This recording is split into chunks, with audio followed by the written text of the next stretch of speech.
Good morning to one and all. In the last lecture, we have discussed about the variation of the free energy with the temperature and the pressure. On the same basis, we have to continue with the next equation, gives a Moll's equation. Its derivation is there that we have to see in detail. We will proceed for that. Just wait, I am sharing the screen.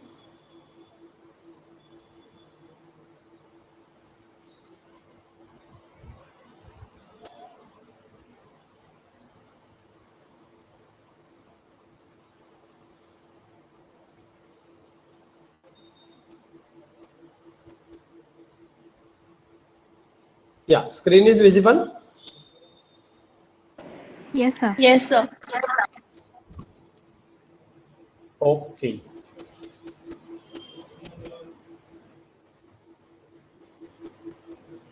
Today we have to talk about the Gibbs-Helmholtz equation. In the last, we have talked about the variation of the free energy with the temperature and the pressure.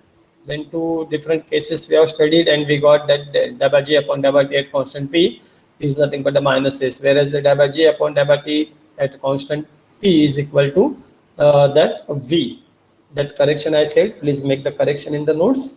Then we have to talk about this Gibbs-Helmholtz equation. For this particular thing, we are considering the isothermal process. You know isothermal, what is isothermal?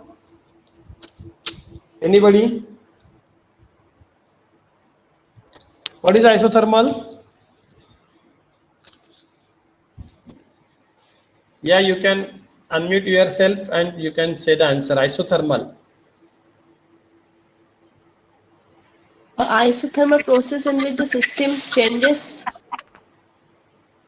The temperature of the system remains constant. Isothermal. Okay. Isothermal is nothing but the thermal is nothing but the temperature related. The change in the free energy, enthalpy and entropy is given by the equation delta G is equal to delta H minus T delta S. Okay, then we know, just we have derived this delta G upon delta T at constant P is equal to minus S. This is the second equation. This is the variation of the Gibbs free energy with respect to temperature at constant pressure is equal to minus S.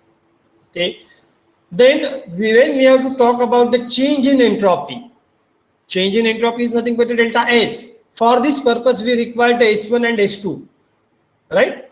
Two entropies should be there, and that's why we have considered this delta G1 upon delta T at constant P is equal to minus S1 and delta G2 upon delta T at constant P is equal to minus S2.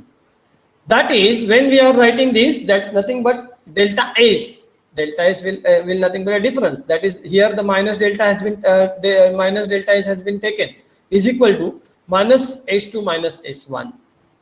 Therefore, minus delta S is equal to delta G2 upon delta T at constant P minus delta G1 upon delta T at constant P.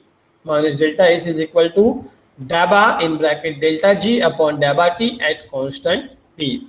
Okay, why this difference is possible? Because denominator is same, delta T, it is in the common, and therefore delta in bracket delta G, this delta in bracket delta G. Why? G2 minus G1 will nothing but the delta G. This is the equation number 3. On substituting equation number 3 in equation number 1, we will get, now in this equation number 1 we have to substitute for the delta S. When you substitute for the delta S, you will get delta G is equal to delta H minus T in bracket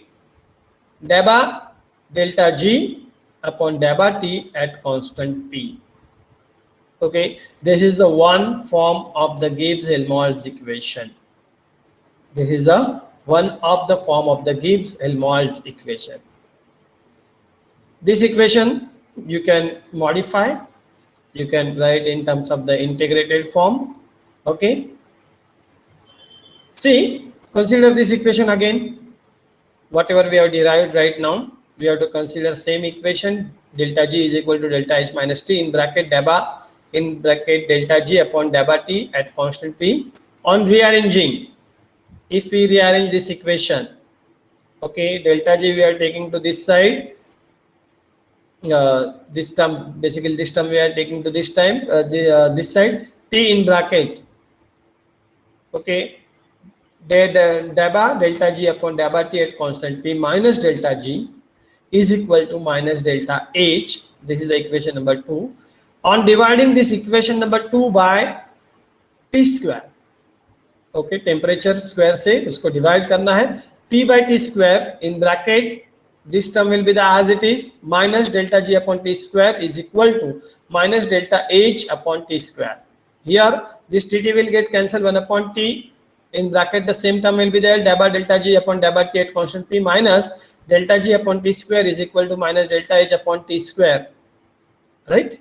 Then consider the differential of delta G by T with respect to T.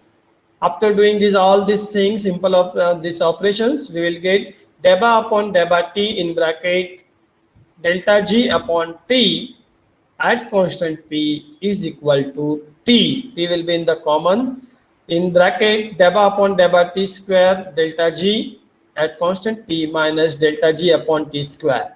Okay, just thus you have to remember this substitution. Then finally you will get delta upon delta T in bracket delta G upon T at constant P is equal to 1 upon T delta upon delta T delta G at constant P minus delta G upon T square. On comparing equation number 3 and 4, okay, this equation 3 and 4, here the 3 number equation is there, and now the equation number 4, it is the equation number 4. Then you will get delta upon delta T in bracket delta G by T at constant P is equal to minus delta H upon T square. This is another form of Gibbs-Helmholtz equation. Got this point? This is the another form of the Gibbs-Helmholtz equation, delta upon delta T in bracket delta G upon T at constant P is equal to minus delta H upon T square. See what is the difference in between these two equations here? This is a just simple equation, delta G is equal to delta H minus T in bracket delta upon delta G upon delta T at constant P, and here you can see delta upon delta T in bracket another square bracket delta G by T at constant P is equal to minus delta H upon T square. This is about your Gibbs-Helmholtz equation. Derivation of the Gibbs-Helmholtz equation, it may comes for the 5 marks if the exam is the subjective. If it is a MCQ type, then the equation will come for the MCQ purpose. Okay, just please remember this: what is isothermal, what is a isobaric, what is isochoric, okay, what is the adiabatic process. These are the basic terms that we have already studied in the FY. You have studied it in the 12th also, but we have revised that terms in the FY also. Okay, please, these terms you have to get clear idea about these terms. Okay, if you have any problem, any doubt, you can ask. If you are not getting any step, I can explain again.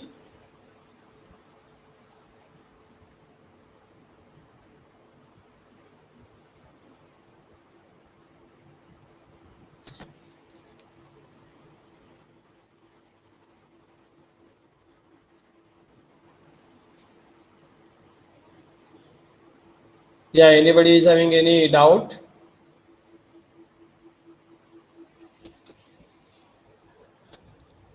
All have written the notes.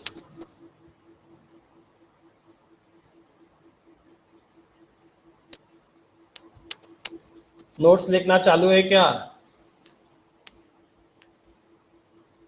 Yes, sir. Okay, please continue the writing the notes. Okay.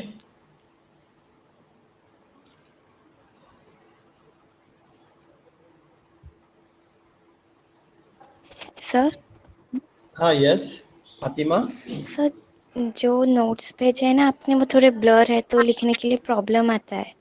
So yes, sir, Taki sister, I asked that question asked by them. I said that कि मैं PPT share कर रहा हूँ ना, तो ये clear नजर आ रहा होगा ना शायद से, क्योंकि ये क्लियर नजर आ रहा है. इसका वीडियो मैं YouTube पे भी शेयर करता हूँ और अपने टीचमेंट ऐप पे भी रहता है. You can take that ना, वो 2 स्लाइड जो है you can write on the same day.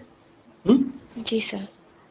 Okay, because we have to start your test भी लिखना है हमें, तो so that पहला हमारा थोड़ा पार्ट सिलेबस का कंप्लीट हो जाएगा, then we will start the test. Okay sir.